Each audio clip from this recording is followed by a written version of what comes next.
live, but you can hear me. Peace, New Neptune Tarot.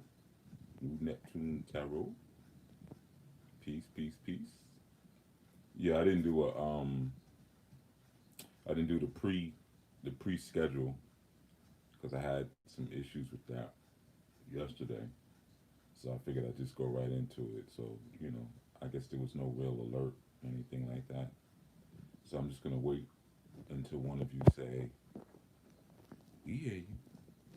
We can hear you now." All right. So just let me know. Peace, precious mom. Peace, precious mom. We hear you. Thank you kindly. Doo-doo-doo. I need to get a stand. I'm always holding these phones and stuff.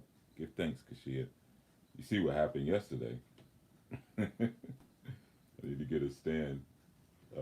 Not a stand, tripod. Actually, I do have one, but I left it in Nigeria, and I figured I'd have one there and have one here, but I just never got another one. So I need to get a North American uh, phone slash iPod stand because my Nigerian one ain't doing me no good right now, huh? You know. But yeah, real quick, this one's going to be the right time. It's going to be the right time. We're not going to do an hour long segment. As you can see, I'm not outside yet. I have been up working, so the time just caught me. So I said I'm not going to really have time to go out by 6:30. So figured just do it, just do it right now. But anyway, good dawning, everyone. Good dawning. Welcome to the day.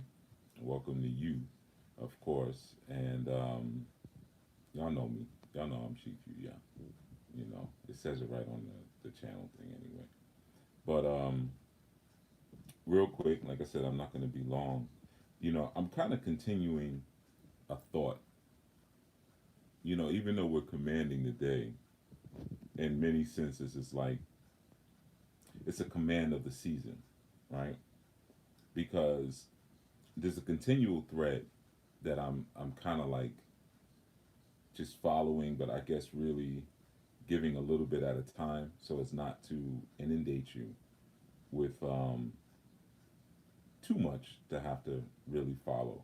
So that's why I said I really need to make them shorter and more concentrated so that way you're not just, it just doesn't become a 6 a.m. class because that was never the intention, you know. But belief, faith, and trust, man.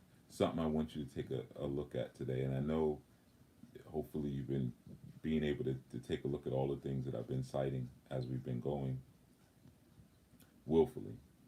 But if not, you know, one of the important things that is important to kind of look at, and I shared this recently. I think with it was either with our new members or it might have been in a podcast. It might have been a little bit of both. Sometimes they blend in a little bit for me. But one of the things I shared was that a lot of the wishes that we tend to put out into the atmosphere get fulfilled by lower order archetypes, and then eventually we end up becoming uh, enslaved to those archetypes. Through the constant thought that we have to constantly pay tribute, whether it be through prayers, if you're a praying type of person, or offerings, or just continual attention. Because sometimes we think whoever gives us what we want, good doing and change. Whoever gives us what we want must be some sort of supreme being. Peace, Baba Anwar. You know, um, hold on a second. I'm sorry. I'm distracted by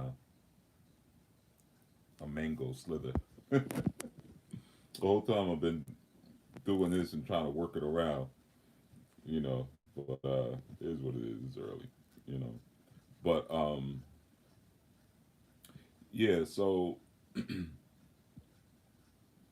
what happens is a lot of times we're putting things out into the atmosphere. And, I think I had shared recently, that's why so many of your devices are what they call smart devices now. What are they picking up? They're picking up what you put out in the atmosphere. What you say, I, I want to eat a mango. Let's just say I say that, and I say that on this video, and the next thing I know, I go to my mail account, and the advertisement on the side is for fresh, juicy mangoes. And then, hey, is this listening to me? Is my phone listening to me? That Yeah, like I said, we pretty much cracked it at this point. We pretty much know that the devices are listening. Um, and I think I shared it on a Sabbat call. I don't think it was a podcast. Now that I think about it, but I just spoke about real quickly, like the Prince of the Air. Who is the Prince of the Air? Right now, many traditions will give you some information on that. Right. Um, but a lot of times our wishes being fulfilled now becomes the dictum for who we're going to serve. And sometimes our wishes are so low level that we're just selling ourselves short. Again, going back to what I spoke about yesterday, peace, Baba Hassan, peace, peace, peace. Um, Going back to that idea yesterday of cashing your check, cutting the check and cashing the check. Sometimes we just cut it, but we don't cash it. So we end up enslaving ourselves. We end up just selling ourselves out and selling ourselves short because something has fulfilled our wish, and we're not realizing sometimes that you have peace, Baba Utu. We forget sometimes that there are a million and one devices listening to your wishes. Listening to what it is that you're hankering for what you're pining for, and you know are more than ready to present them to you. And that's sometimes where we get trapped, right? We get trapped in that level of communication. You know, and one of the things I just wanted to kind of share briefly to keep in mind with is what you, just the same way you may put a wish or a desire out into the atmosphere, consider the atmosphere around yourself. Consider the atmosphere around your body. If you can envision yourself as a universe unto yourself, which you are a universe unto yourself. Now, of course, you can prove it. There's not a whole lot of scientific proof that you are your own universe. So I'm using that word universe metaphorically.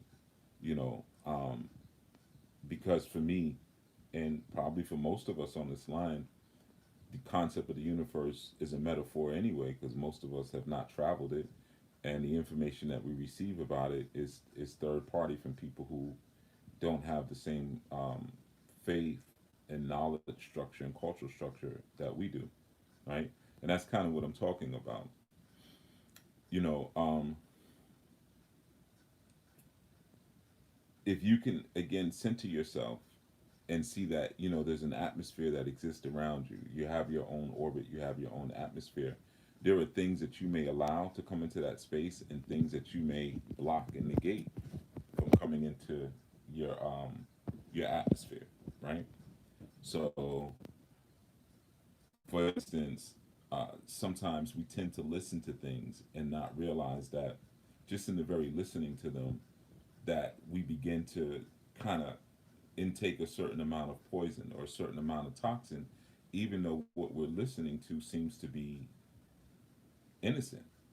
It seems it may even be right information, but it may not be good knowledge.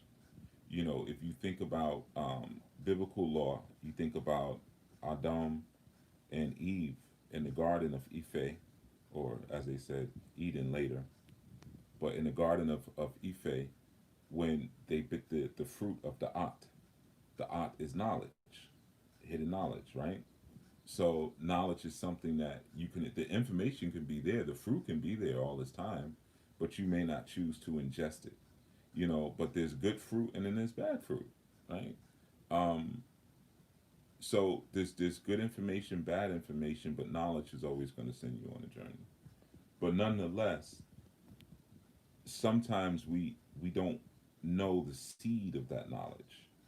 So without knowing the seed of that knowledge, we don't know what's really going to grow inside of us once we ingest it. You know. Um, so if we can again see ourselves as our own universe and really pay homage to the electromagnetic field of force that exists around us. You know, even if you think about the heart's um, um, bioelectric charge, it extends outward from the body. There's an electrical field that your beating heart has that extends outward from the body. Right. So we're not just talking about pseudoscience mumbo jumbo. You know, these things can be quantified and measured and observed with certain tools, right? Um, but the key is what I'm saying is that sometimes what we tend to take in, what we tend to allow within our space, we tend to allow in our cipher, um, is a communication that's filled with a certain belief. And you know, I don't use belief lightly. When it refers to myself, I don't really even use it. Um, but the word belief does have a value in a society where so much of what we are given by way of authority becomes our own personal intuition. You know, that's why I said sometimes your intuition could be screwed. You thinking, well, I follow my intuition. Well, what is your intuition based on? Your intuition is based on the things that you do habitually and the authority that exists in you. That becomes your intuition. You know, so if you're a child and people tell you or someone tells you a figure of authority as you may see it, you know, when the light is red you stop, when it's green you go, you know, drive on the left side, walk on the left side so you don't get in an accident. Doing those things repetitively and continually now begins to shape an intuition inside of you. Now, one of the things that you may do later when you decide you want to become a scientist of life, we'll say, you know, you really want to start to understand life and learn life. One of the things you may do is say, well, you may start to question authority. Why do we drive on the left? You know, why is it go at green? You know, why are you telling me that I should eat a breakfast? Why should I eat on? Why do I have to eat 3 times a day? What's so special about the number three? You know, you start to question these things, right? Um, and then you may find that the belief system that you may share and that other person are completely different. Like, let's look at the 64 ounces of water a day theorem.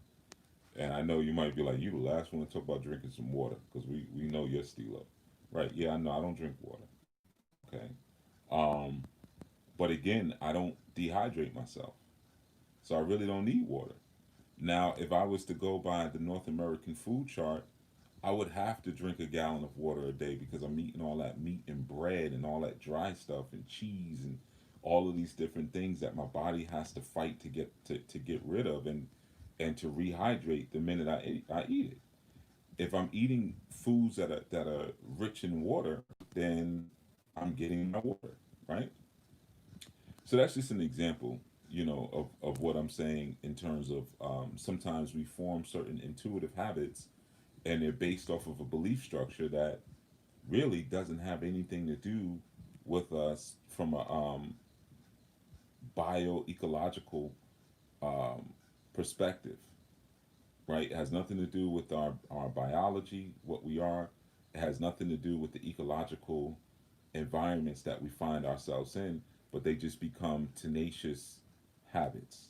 You know, they become, and in that tenacious, those tenacious habits become a part of our intuition, and then we think we're moving with our own volition, and we're just moving, you know, based on someone's authority that they have implanted in us. Peace, Baba Ovadina, to normalize us, right? You know, peace, Anaba, free, om.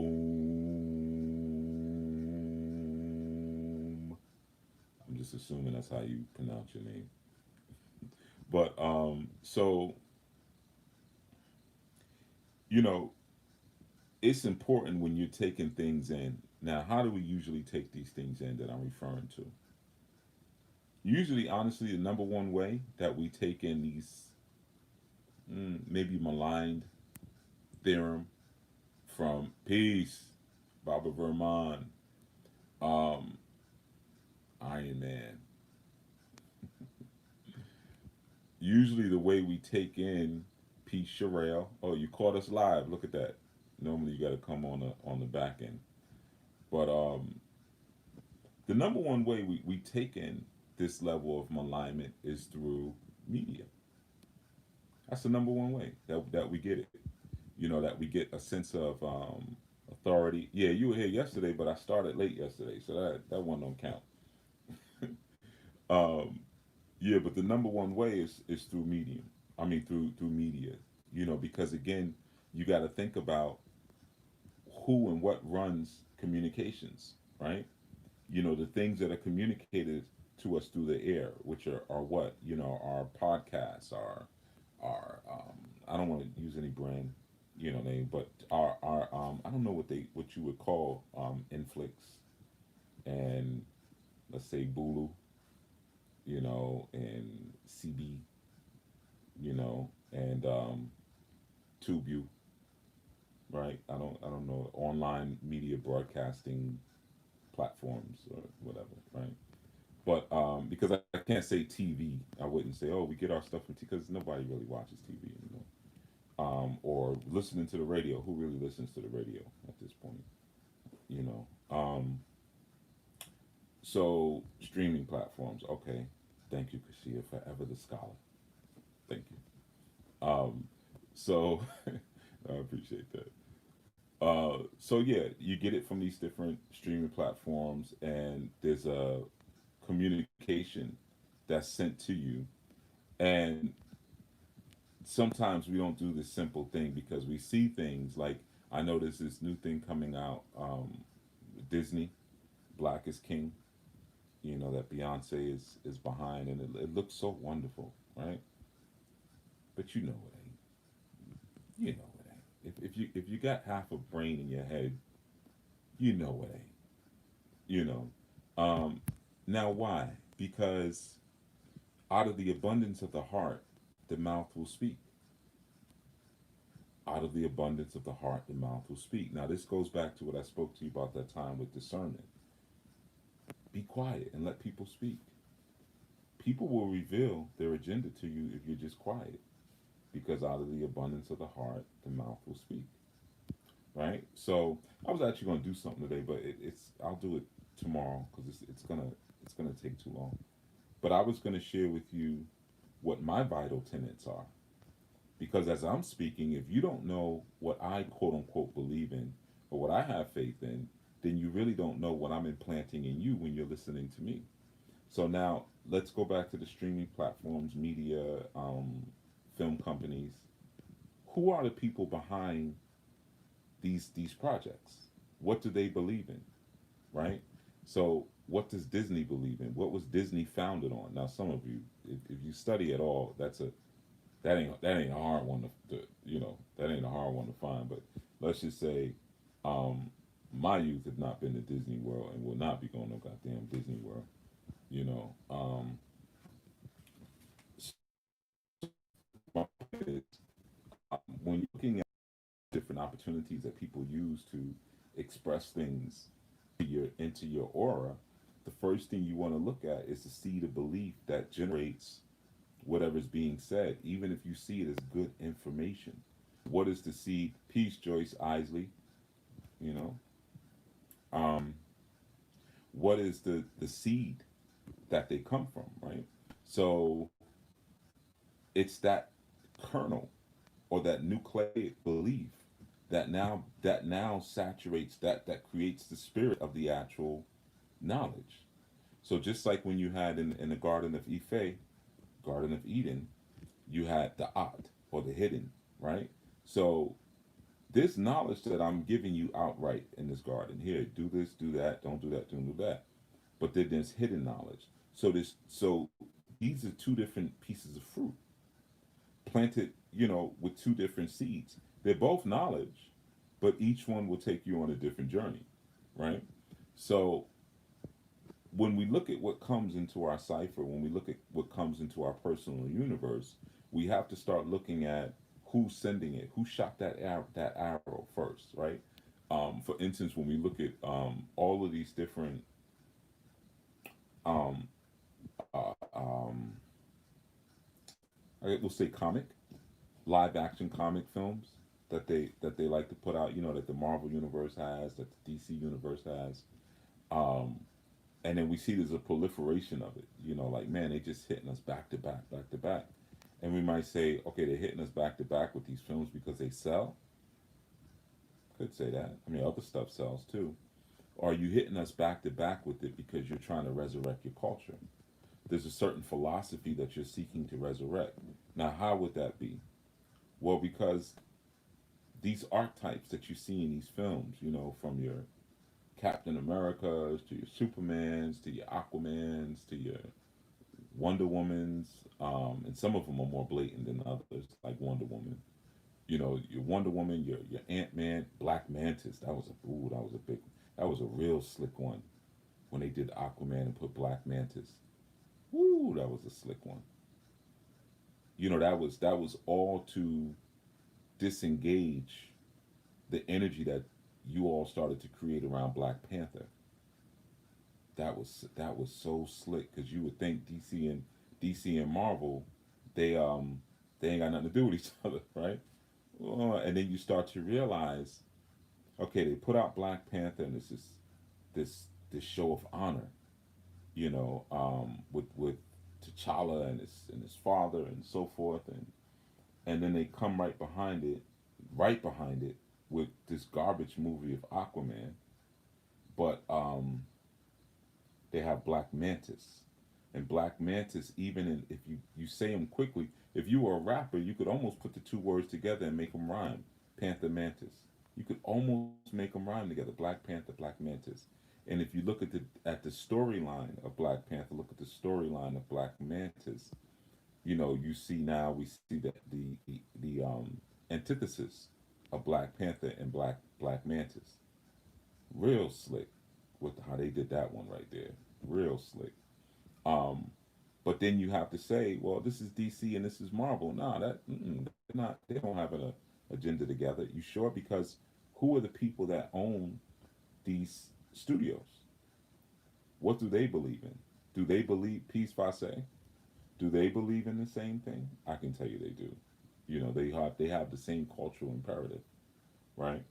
So when you're looking at all of these, like I said, just using that. I mean, there's many examples, but if you just wanted to use that as an example, you know, all of the proliferation of um, all of these different superhero films and stuff like that. With peace, Mama Marva. What you're seeing is the attempted resurrection of the Greek gods, the Greek and Roman gods. That's what it is.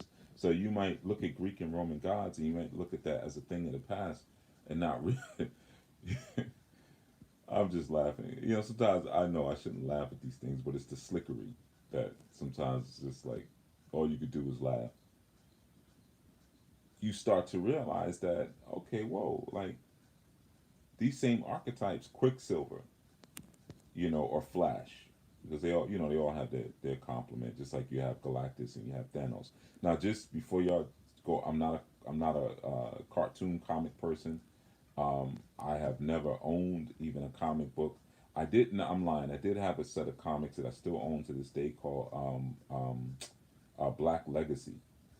That's the only comic books I ever had. I had three of them, and they were actually little history comic books that they came out. A brother produced in the I want to say the early '70s, maybe late '60s, and there were different stories in them, like Matthew Henson, you know, and his trek as an explorer, the Amistad Rebellion. What's the third one I have? Harriet Tubman. Okay, so that's the only comic books I've ever owned in my entire life. So just before you, you know, start like yeah, and an episode issued it. I ain't there. I don't even think I've ever read a comic book from cover to cover a day in my life. I never got it. Even as a child, I didn't understand. I didn't understand it. I just felt like why read that when you could read a book? The book is bigger. You know, there's more bang for the buck. That's I don't know, but I just didn't get the comic. That one skipped over me. Comics and video games, I never was. I didn't have, you know, I wasn't into any of that. But so just yeah, so I'm not that versed, but I can see what I can see. It's for those of you who study. You look at it, it's very obvious. You know, this is the resurrection of their deity. So, of course, there's going to be certain things that accompany the resurrecting of certain culture. You know, now certain other things now become more peace. Let me not say your name. Strong mind, strong body fit. I try to say y'all handles because I know some of you are promoting your brand and your inside of your handle. So peace to you. Um, strong mind, strong body fitness. All right.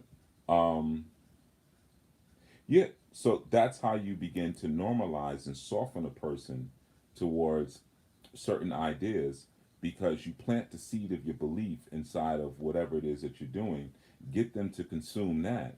And then inside of that seed, there's already a genetic imprint of what your actual agenda is.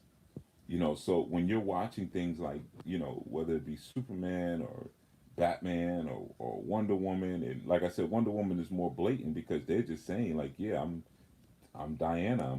Well, they mixing up. They mixed up certain things because she's the Amazonian, but then you have all these Grecian archetypes at the same time, um, and it's all BS at the end of the day. And that was like the worst film out of all of them. That was so. I fell asleep on it 3 times, after that I was like, all right, this I tried. I tried. This movie sucks. But the thing is, the projection of those beliefs through communication is how you get softened up for the next phase of what happens. You know, so that's why you have to safeguard what you allow to be communicated to you, especially in this time, because you got to always look at who's communicating it and what do they believe in, what are they about. Um, for instance, if you go to the Anu Life Global website, it, there's an About Us section, right? So no matter what I'm talking about or what I'm saying, you can hold it against what the About Us is because that tells you what my agenda is, right? So it gives you a context for everything that I'm saying. Um, if you read the Anu Way, right? In the Anu Way, right in the beginning, there's a vision statement, and I was going to read it. I'm not because I don't want the time to go over too much, but I'll do it tomorrow. And in that vision statement, I tell you this is the vision. This is what I'm here for. This is what I'm about, right? So again, anything that I disseminate to you by way of information, now it's going to be reflective, or um, it's going to be purposed towards that actual vision. So what is the vision of MGM? What is the vision of Warner Brothers? What is the vision of Disney? What is the vision and the beliefs of these different companies? Because one of the things that you're going to find, and I'm going to say this, very carefully, but when you start to look at the owners of all of these different media companies, and not just them, but even of different music people in the industry, different music labels and music imprints, when you keep tracing, you're going to find something very interesting in that they're all a part of the same ethnic group. They're all a part of the same religion, right? So that right there tells you something. All the same ethnic group, all the same religion. Now, I'm not going to say what it is. It's very easy, but you say certain things on these free platforms, and again, I respect the judge because all of the videos that I have up here, they're archiving them for me for free, quote unquote free. So who am I to buck against that? You know, but you can do your own research, but I don't think you. I think for most of it, you don't even have to research. I think you know what people are at the back of all of these, right? So, what is the belief of those people? What is their intention towards you? What is their intention towards the larger population? Well, that's going to saturate whatever they present to you, right? So, a part of commanding your day is safeguarding your day and safeguarding your visions. safeguarding your quote unquote dreams. For those of you who are still dreaming, um, that's a part of it. You know, you have to get to a point where you recognize when something is coming into your auric field that's looking to dismantle. Like when you're moving like Black Panther, but then you have a Black Mantis compass concept trying to come into your space and dismantle who and what you are. You see, so commanding your day is pushing things out and pushing things to the side that are filled with the genetic seed or the nucleic seed of belief that have nothing to do with you, you know, and that have nothing to do with where you're going. And being aware of who you're allowing to communicate with you and what their actual structure of belief and format is. That's a key piece. That's a key piece because sometimes people can say things to you. You know, peace, Alex Legant. Um, you may have a situation, or you may be in an environment where someone is using. I was somewhere yesterday, and I was having a philosophical conversation with someone, an older individual, and I could even say older Caucasian individual. I don't think it made that much difference that he was Caucasian, but I'm just going to throw that in there for proper um, perspective. And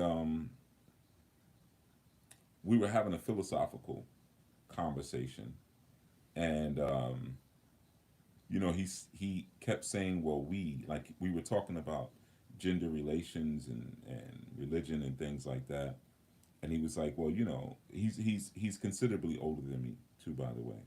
So he was talking about, well, we've come this far and we've discovered this, and there was a time that we held these ideas about women and we held these ideas about men, and now we're understanding that we were wrong about those things. And one of the things that he brought up was voting. You know, we were talking about that. And he was like, yeah, there was a time when it seemed utterly ridiculous that a woman would be allowed to vote and this and that. You know, so we're going through it, and you know, Peace James Galabaki.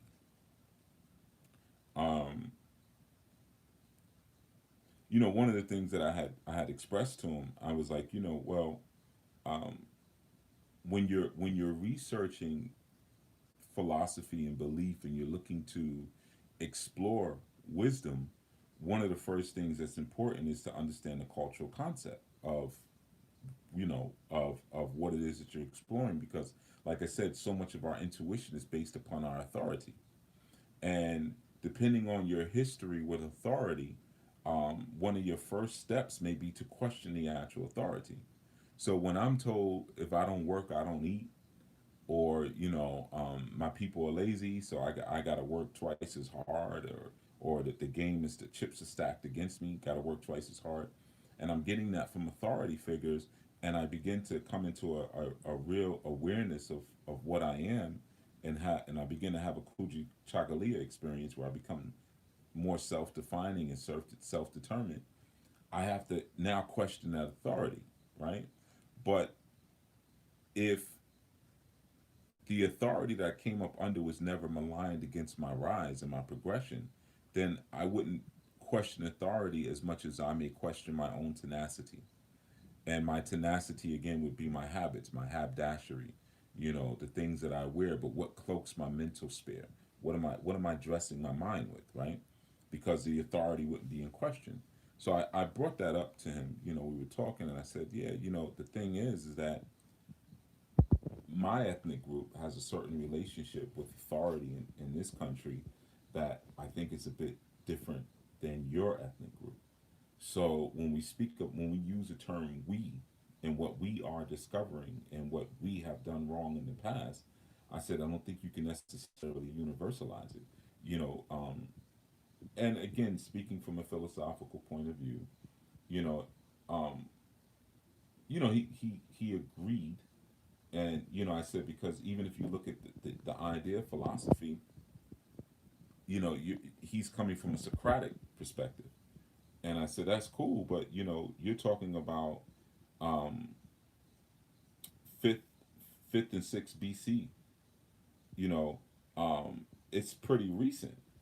You know, their discovery or even their admission of what we consider to be Western philosophy. Yeah, not we know they were thieves, but sometimes when you're talking to certain people, you don't show all your cards.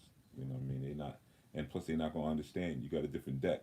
You know what I mean? They playing with a 52 deck, and I'm playing with a Voodoo and Tarot card deck. Like you're not gonna understand my cards if I put them on the table anyway. So let me play along.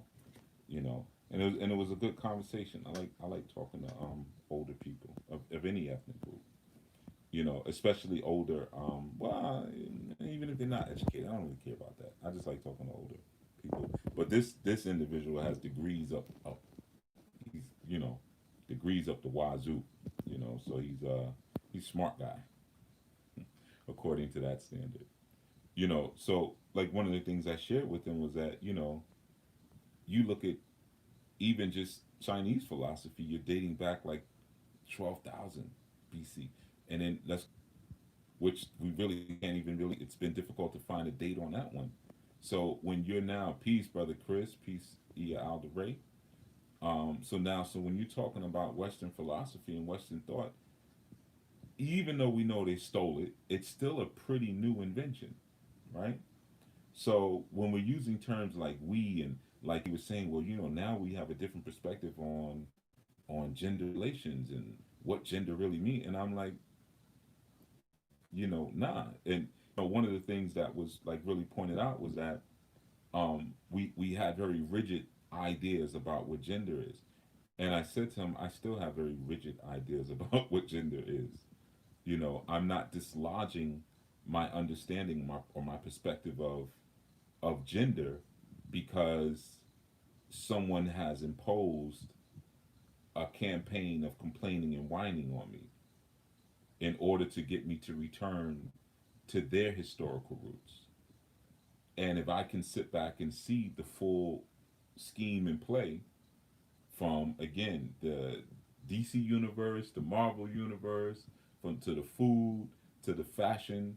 I mean, we can go right through it, and then I say, okay, you're trying to take me back to ancient Greece.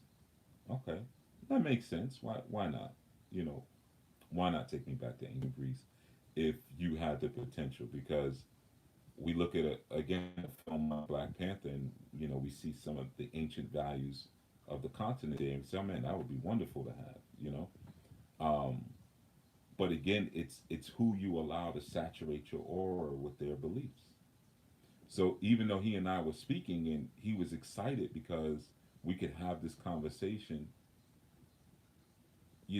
I had to back him up on that we stuff for a second. I don't know if you talking French, but there ain't no we. Because I don't hold the Greeks in any high esteem like you do. That's your mother. That's your mother people. You see, Peace Shadow Book. That's your mother. That's your mother culture. That's not my mother culture, right? So that's just a small example of something that happened yesterday, and I tend to go through that a lot because I when I'm talking to people, I tend to be the one not talking as much. I really like listening. I enjoy listening. I enjoy listening more than talking. I think listening is cool. So sometimes because I tend to listen more, um, people assume acquiescence because there's a lack of argument. Now if you're looking to have an exchange and a responsible exchange, I will say, well, this is where I'm at with it. If you just want to talk, and you got to read the person. If you just want to talk, then I'm cool with listening, even if everything you're saying is wrong. I'm cool with listening. But once you say we, hold on, back up, cowboy. Jack. I'm not a Socrates was a poor man. He didn't charge for any philosophy lessons. His people killed him. Like let's keep it real. Like his people made him drink hemlock and killed him because he was instituting new gods, and they said he was corrupting the minds of the young men of Athens. But um, the women loved Socrates because of his wisdom, even though it was said that he was very physically unattractive.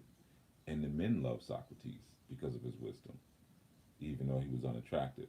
So there ain't no we there, Jack. Like you know, yeah, yeah. Let me just leave it right there.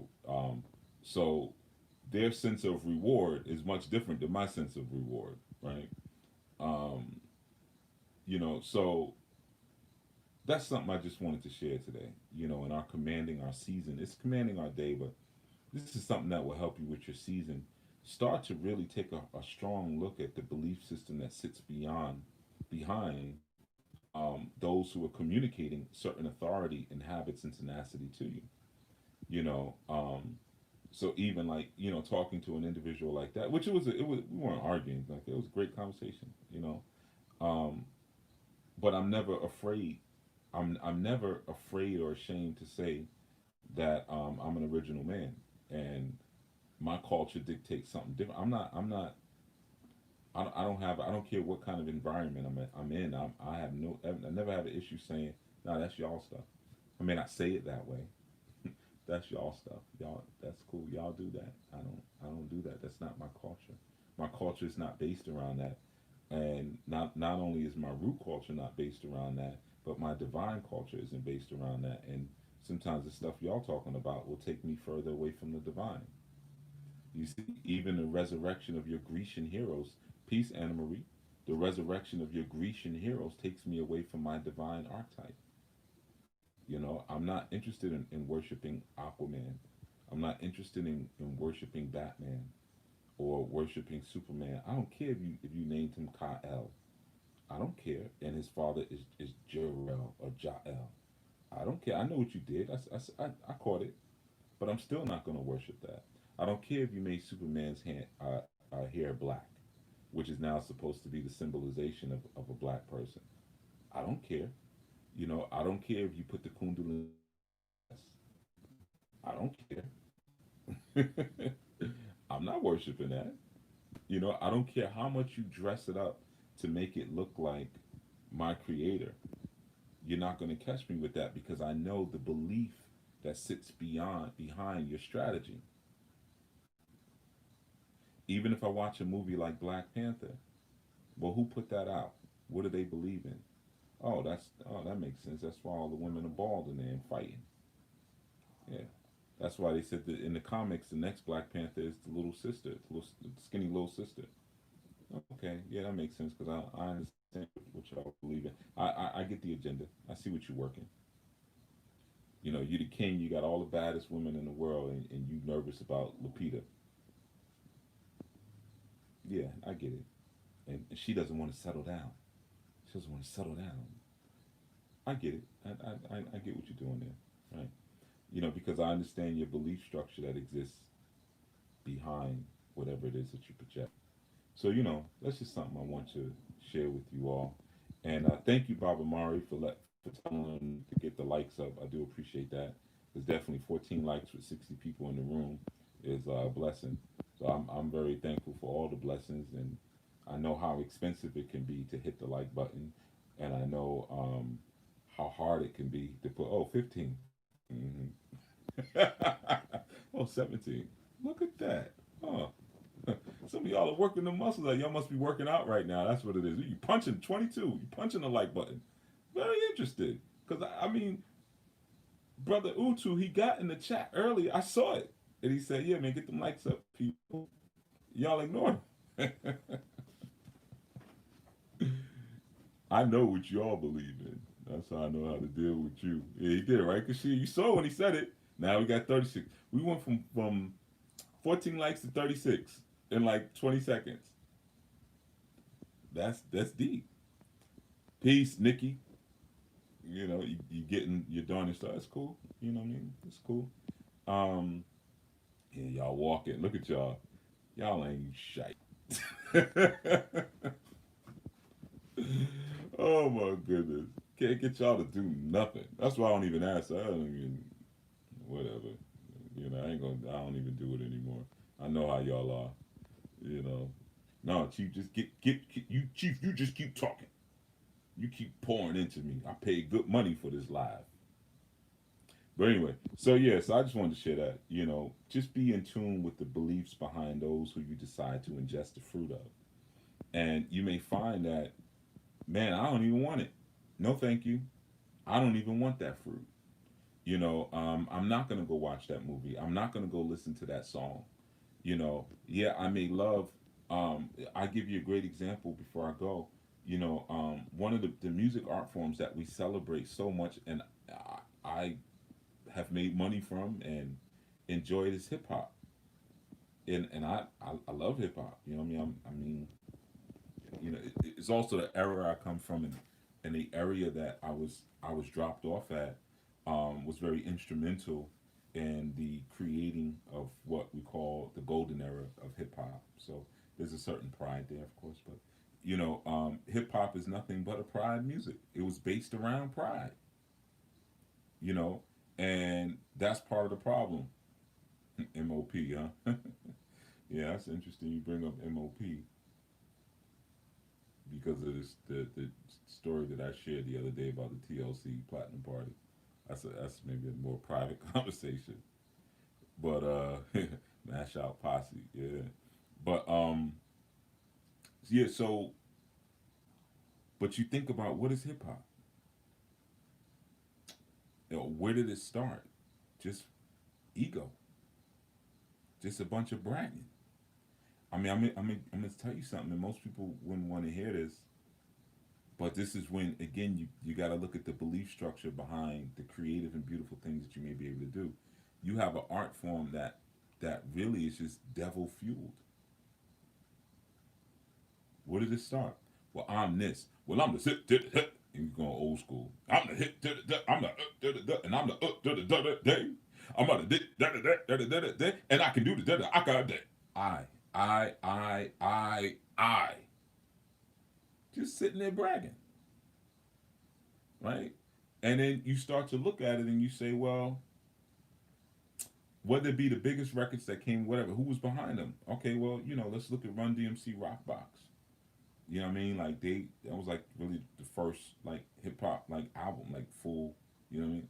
So hey, Roland Barkley, all the way from across the sea, and Tanika, got yourself up. Rika Shot. Why are you guys coming in so late? I'm getting ready to get off. 4747. Maybe you need to play that number. That's when a lot of you just popped up. Um, but you start to look at it and you see that, well, who was behind some of the biggest, art or some of the biggest songs and things like that.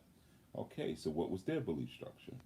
Whether we're looking at Rick Rubin or Clive Davis or, Jimmy Iovine, and all these different individuals who were behind some of the largest projects, what did they believe in?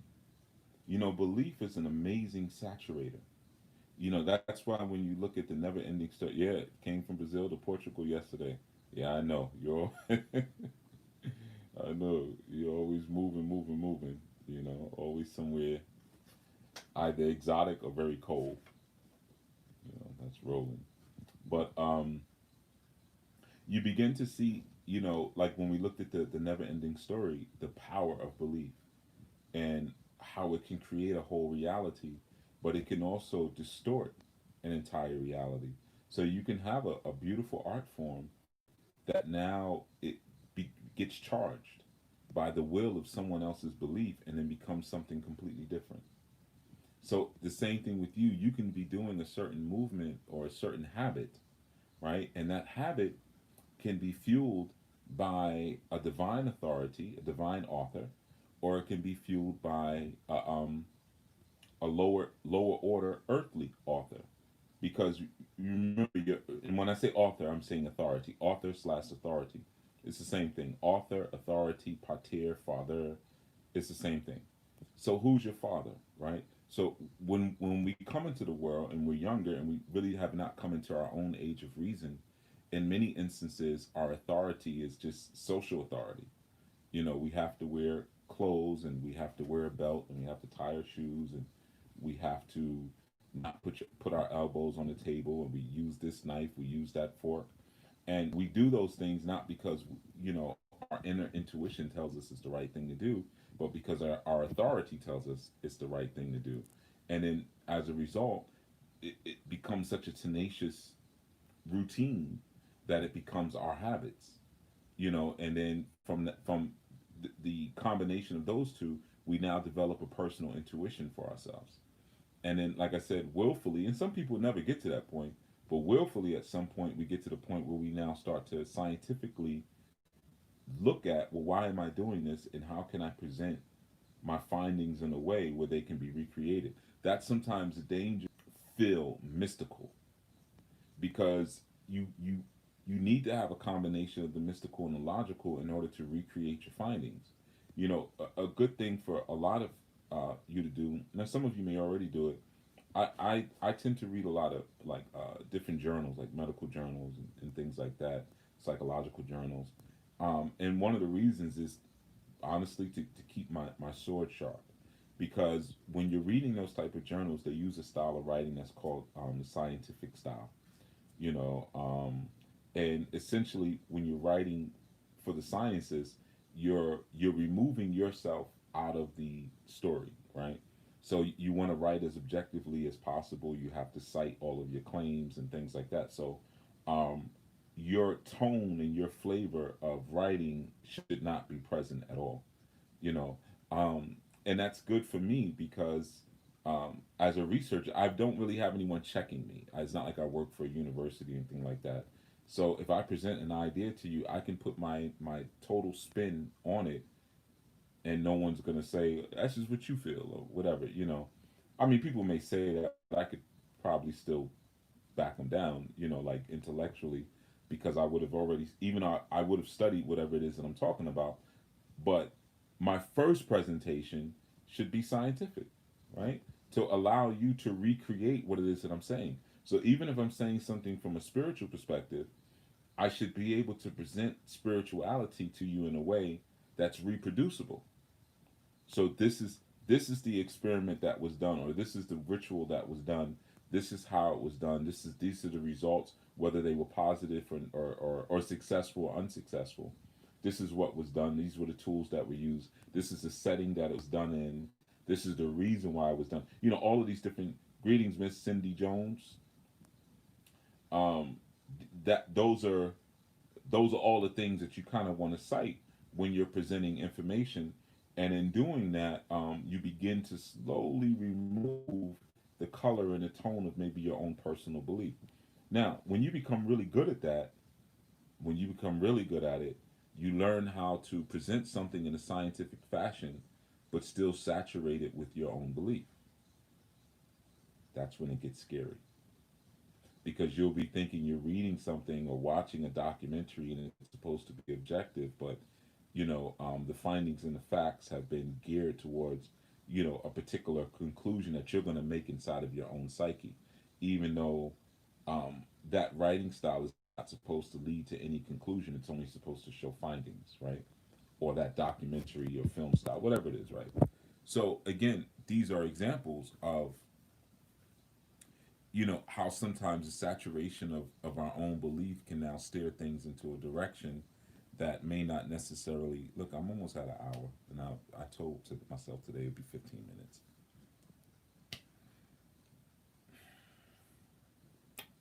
That's what happens when you're doing lives online. You don't get a lot of feedback. I was telling this to somebody yesterday. You don't get a lot of feedback. Like, it's not like when you're talking live and there's an audience and you're looking around and people are like, when you're talking live, you're not sure if people are getting it or not, so you tend to talk a little bit more to make sure that it soaks in. And that little bit more sometimes takes 15 minutes to an hour. That's why I didn't go outside. I said, no, I'm going to sit right here in this little corner. I'm going to do it like this. 15 minutes, I'm in and out. 54 minutes now. All right, but anyway, so that's all I wanted to give you. Just I'm going to dig into it some more because I need to dig into it some more. Um, but when you're commanding your day, you got it's not only just what you're telling yourself, but it's also what you're not allowed to come in and tell yourself. So I'm really going to get into this because it's been on my heart really heavy, as far as like the music that we allow into our psyche, the media that we allow into our psyche, the people who we allow into our psyche, and sometimes how we are just so. But I like the beat, I like the melody, or it was a funny movie, and that causes us to really stumble because you know we're cheering on and we're consuming our own death, you know, and not the good death, but the demising death. Peace, hoodoo, occultism. All right, so I'm gonna head out because this was longer. Tomorrow, I'll go for a half an hour tomorrow. I'm gonna keep going until I can get it down to 15 minutes, and really, really, really, really, I would like to get it down to 5. And I could, if it was live, I can say what I need to say in 5 minutes. But like I said, the feedback, I don't know if you're getting it or not. Because sometimes your comments are not directed towards what I'm actually saying. Like Nikki over there calling me thickums yesterday, or the other day, the day before yesterday. Yeah, I didn't forget Nikki. I got something for you. You know. Next time you ask, you're gonna want to ask a question at some point. I know you've been following for a while. You never asked me anything. One day you're gonna want to ask me something, and I'm gonna remember. I'm gonna say, "No, remember you called me thickums." But anyway, all right. So I'm gonna head out, everyone. I got a lot of work to do today. A lot of work to do today, but and I haven't taken it down from last night, so I probably should just splash a little libations on the old carcass. All right. But anyway, everyone, be well today. Be safe and pay attention to what you're bringing into your aura. Please pay attention to what you're bringing into your aura. You know. Um, yeah, I'm going to get into the. I see that, brother Utu. I'm going to get more into what we call the scientific method. I'm going to get more into that because 57 minutes. I might as well. All right. Because the reason why I see a lot of celebrities, a lot of times they have these different campaigns. For the first time I saw that little girl, Greta Thunberg. I think her name is Greta Thunberg. I guess she looks like a little girl. I don't know if she. I mean, she's younger than me, so I think she's younger than me. But she look, the one who talks about climate change and things like that. She's such a little actress. I'm like, this is what everybody's chipping on. They can't see she's sitting here performing. But I just saw her for the first time, like maybe 2 days ago. I actually watched a little speech of hers. I could barely get through it. I was like, man, if I want to get hustled, like, I mean, I don't want to get hustled, but you can't see what this is. She's pretending to cry, and you leaders, the world, you have left us. I'm like, bro, you, this is not real. She's acting, you know. What is her core belief that sits underneath what she's saying, so it's important to understand when you're the tone of the scientific method versus the tone and genre of someone who's just trying to push a certain agenda, because it can be confusing when we live in an age where celebrities are now pseudoscientists. Celebrities are now psychologists, and like I said, there are certain traits and ideas that we're taking on um, from an old and cultural belief that lies in antiquity that may not have anything to do with your personal culture. But when that word "we" is used and it's a homogeny that's pushed, it can get you into a tight jam. So like the whole, well, we have different theories about gender now. No, you have different theories about gender. We never shared the same theories as it pertained to gender, or as it pertained to sexual relationships and things like that, which is why, you know, um, the sexual and reproductive health of my natural counterpart has always been at risk since I've been in with the we with in this country. My sexual complement and counterpart, she will go and contract a disease because she wants to have sex with someone because she's hungry, and she realizes she can use her sex because she lacks education and economic opportunities based on her socio ecological environment. So as a result, she may be at higher risk for um, catching a transmittable disease. But that's based on socio-ecological factors that you don't have. So our we is different. Oh, there's my reminders. My reminder. I know. Okay. I got you. All right. I got. Oh, there's another one. Okay. Hey, I gotta go write a book. I'm working on a couple of books right now, and my book writing reminder just came up, and I'm so far behind on this particular book. So all right, let me get out of here. All right, everyone. I'll see you tomorrow. Everyone, be well, be safe. Peace, peace, peace, peace.